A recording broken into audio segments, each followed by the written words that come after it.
I want to give an introduction to the projects in my book, Unreal for Mobile and Standalone VR. So in this book, we have 3 chapters with hands-on tutorials. In these tutorials, we are building VR projects from scratch. While in the other chapters, I'm giving a general introduction into the VR ecosystem, workflows, pipelines, tools, general considerations, UX and UI concerns. In chapter 4, we're building the basic components that are needed for VR apps, such as object interaction, locomotion, teleportation. Then in chapter 6, we're building a typical B2B product exploration app. And then chapter 7, we are building more complex game mechanics using blueprint communications with variables, casting, blueprint interfaces, and event dispatchers using a fixed slot inventory system. So let's have a look at the screen captures. Okay, let's have a look at the first project in chapter 4, which is to establish a simple VR scene and setting up the VR pawn with the different components and the basic movements and controller action. So here we have the motion controller movement, which is controlled by the forward vector. It's basically one simple version of a smooth locomotion. Then we have snap rotation left and snap rotation right. We're setting up the controller and camera.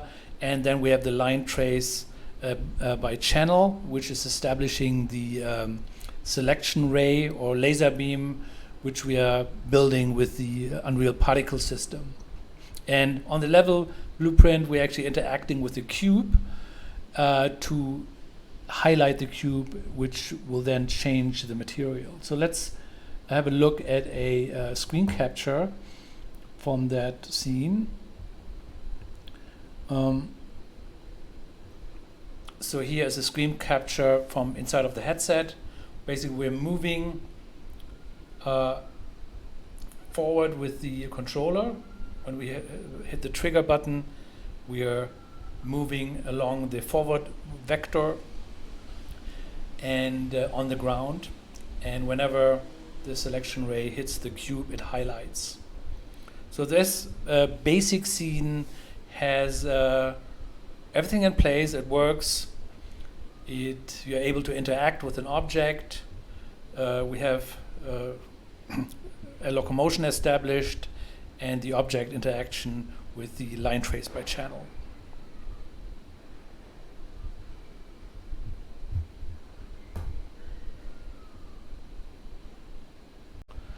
So in the next project in chapter 4, we're establishing a different method of moving around. Instead of smooth locomotion, we're using fade out, fade in teleportation. And we're doing that using the level blueprint. And we're using a UMG widget to basically create a fade banner, which we're fading out from, and then setting up an event construct, and then we are actually using that in the level blueprint to activate that. And if we look at the scene here, we can see we have 2 destinations for the teleportation setup. It's basically the same scene we had before with the cube that were able to interact with. So we just added these 2 teleportation destinations, and we want to teleport between these 2. And I actually have a screen capture. Let me, but before I show that, let me actually let's have a quick look at the material, because that's another part of this chapter, is establishing the teleportation material, which has a panner node attached to it, so it's slightly moving, hinting at that this is an active destination. And actually down here, I'm using a method to mask the upper part of the geometry, because if you look at this object here, it's basically an upside down cone, and to be able to not see the upper side of the geometry, I'm masking that out in the material setup here. If we look at the screen capture here, we can let me check. Okay.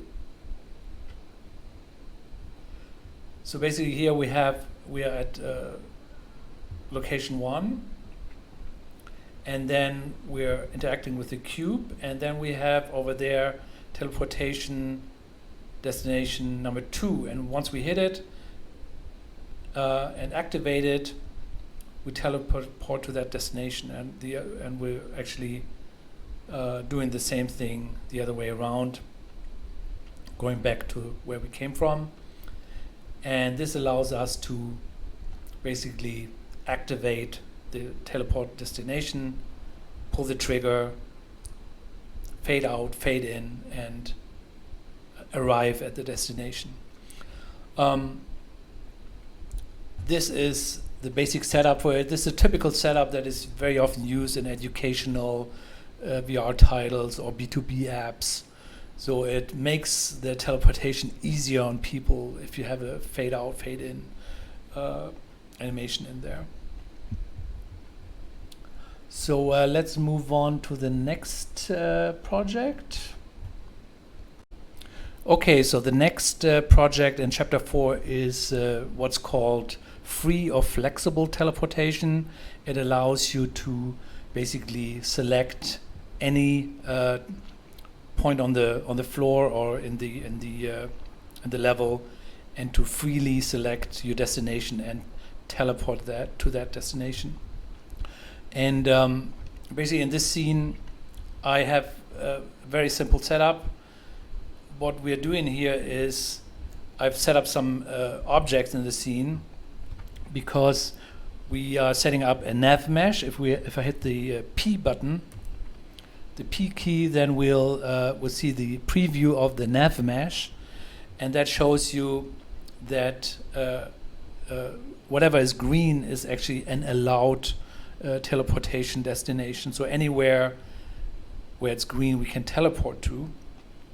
And the reason for that is because sometimes we don't want to teleport too close to other objects to avoid clipping, or we don't want to end up below an object, for example a table or a chair, and then we would be intersecting with that object. So that's what that is for.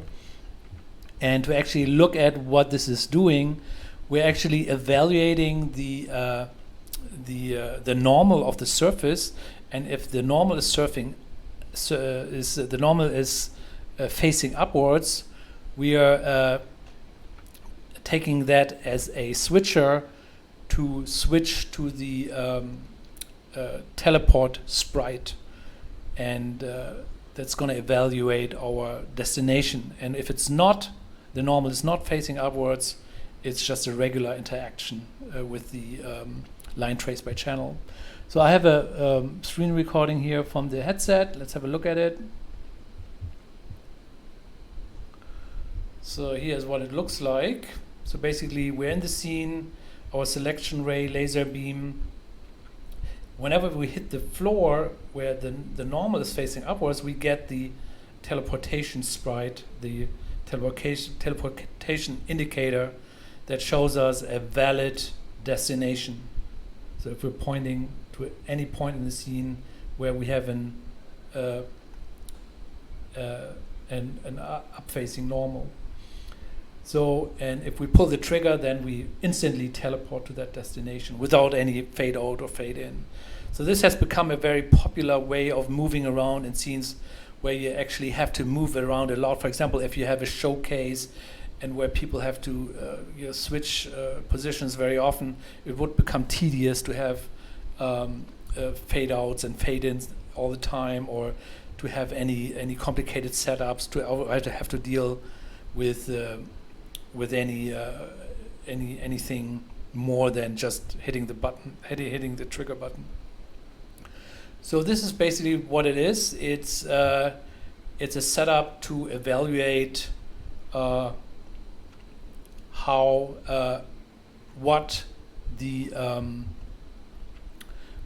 the line trace by channel is hitting, and then by the surface information we're deciding if it's a floor reticle or if it's the regular selection ray object interaction. Okay, let's have a look at the project in chapter 6. So basically we're setting up this scene, which is a prototype presentation of a jet ski prototype on a stand, and we want to interact with it using a floating menu. And in this project, basically we're setting up 3 blueprints. One is the actual jet ski on the stand here. Then we have our VR pawn, which is the same setup that we previously used with the flexible teleportation, so we can move around in the room. And then we have the UMG widget blueprint, which allows us to basically control the functions of the jet ski prototype. And to do that, we are setting up the buttons on the floating menu here. Basically, we're setting them up to access custom events that we established in the jet ski blueprint beforehand. And I actually have a screen recording here. Let me call it up real quick.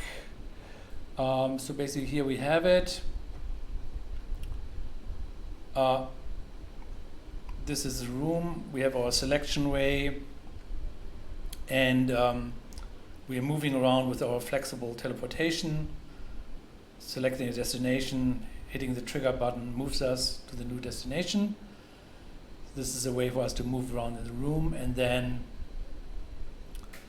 we'll move back to our initial position and then move in front of the floating menu to then activate the functions from the menu. If we hit the show engine button, the hood lifts and exposes the engine, and then after a moment moves back down. And then we have the other buttons that allows us to change the colors on the jet ski. So this is a typical setup. You know, if you have a product presentation in VR, you want to be able to see it from all sides. You want to move around. You want to activate functions and show overlays or trigger events in the other blueprint. This scene actually was built from scratch in the book. We started out with blocking it out in Unreal, then refining the assets in Blender, and actually I'm also going a bit into Substance Designer and how to basically set up the tiling textures. I don't cover like all of Substance Designer. That would be a bit too much for the book, but I'm covering the most important parts, which are setting up the tiling effects. So basically to get the nice tiles, and so you know these are the floor tiles in the jet ski scene. Okay, let's have a look at the next project. Okay, let's have a look at the project in chapter 7, which is a bit of a more complex one, as we are building a small puzzle game using blueprint communications with blueprint interfaces and event dispatchers and a fixed slot inventory system. So let's have a quick look at the concept. So which is basically we have a room here where we need to find 2 keys to unlock a sliding door and to pick up an igniter to equip a bomb in the second room. And then we have to, once we have done that, we have to be able to survive a guard attack by an AI-driven character. And to be able to survive that attack, we need to pick up these health items and then basically equip the bomb and blow off the door, kill the guard, and escape. Let's have a look at the screen recording. Basically, we're using the same teleportation, flexible teleportation system that we established in the previous chapters. that allows us to basically pick any location and move to it. Then by clicking on the key slots here, we get a pop-up menu that informs us that we need a key to unlock the sliding door. And then we have a bunch of boxes here in the scene and that we can basically throw around. And we're doing this basically with blueprint interfaces and of course having physics enabled. And in this project, all we're using is stand-in geometry. We're basically using just simple geometry just to focus on the game mechanics. Of course, later on we would replace those with real scene assets. And of course, these boxes could be replaced with furniture items and so forth. So basically, we need to find the blue key, which was under one of the boxes. Here it is. And once we select it, the menu pops up and we can collect it. And then we'll do the same with the igniter, collect it into the inventory system.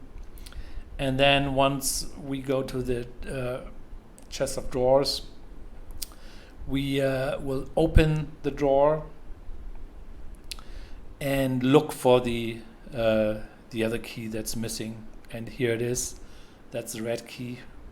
We select it and collect it into our inventory system. Now we have everything we need and we can proceed to the door. And at the door, we will basically select the key slots here. And then in the inventory system, select the blue key and hit the use button. And that actually puts the key in the slot and turns it around. And we'll do the same thing for the red key. Basically select the slot, then select the menu item and hit use, then it puts the key in the slot and turns it around and the door opens. The sliding door opens and that opens the next room, and here we have the guard that's coming at us. It's trying to attack us, it's trying to find us, so we need to move around quickly. And as I said, to be able to survive the guard attack, we need to pick up these health items. So as soon as we enter the second room, we have a health menu that pops up, and then we'll basically collect these health items to increase our health. And once we have them all picked up, our health is basically at 100%. And that means we can survive an attack by the guard. So let's see how that pans out. So basically the guard is coming at us. He's ready to attack. And as you can see, we have 100% health. Then he attacks us, bam. And basically our health is gone by a good chunk. And then we proceeding to the bomb at the door. Basically, we need to equip the bomb with our igniter from the inventory, equip it, and the countdown runs, and then it explodes. It kills off the guard, blasts open the door, and that lets us basically escape into the exit corridor here. Yes, so but that's basically the whole thing. As I said, it's the whole project is focused on mechanics only, not on visuals at all. Everything is stand-in geometry, all very simple. But we are doing the whole thing from scratch. Basically, the character is set up from scratch. The character, by the way, is, if anyone who has been doing 3D for longer will probably notice that this is the original Softimage XSI default character, just for kicks. For nostalgic reasons, I always use that one. Using Akitsu and animation software, and we're going through all the steps of setting up the animation and then setting up the AI system, which lets us find the location and move towards it using pathfinding. And we're setting up the character. and basically the inventory system. And a lot of the gameplay is actually managed through the inventory system, and we're using a lot of variables to communicate with the various scene items using casting and using event dispatchers and so forth. So that's why the graph in the UMG widget here looks very big, because it has a lot of stuff going on in here. It's all the interaction with the scene items. So that concludes this chapter. Let's move on to what else is in there.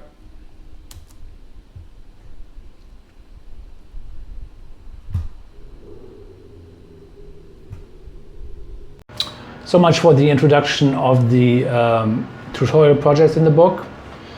I will consider to do a more in-depth video at some later point if there's demand for it. Please send me an email if you have any specific questions. I will consider to answer them in a follow-up video. I also recommend to go on the Amazon listings of the book. I'll provide the link below the video, and there you can have a look at the preview, and in the preview you see the table of contents, and there you get a good idea of what topics are actually covered in the book. And another recommendation is to actually look on the Apress website, and there you can actually get a preview of some of the chapters to get an idea of what's inside. Anyways, that's it for today. Thanks for watching, and see you later. Thanks.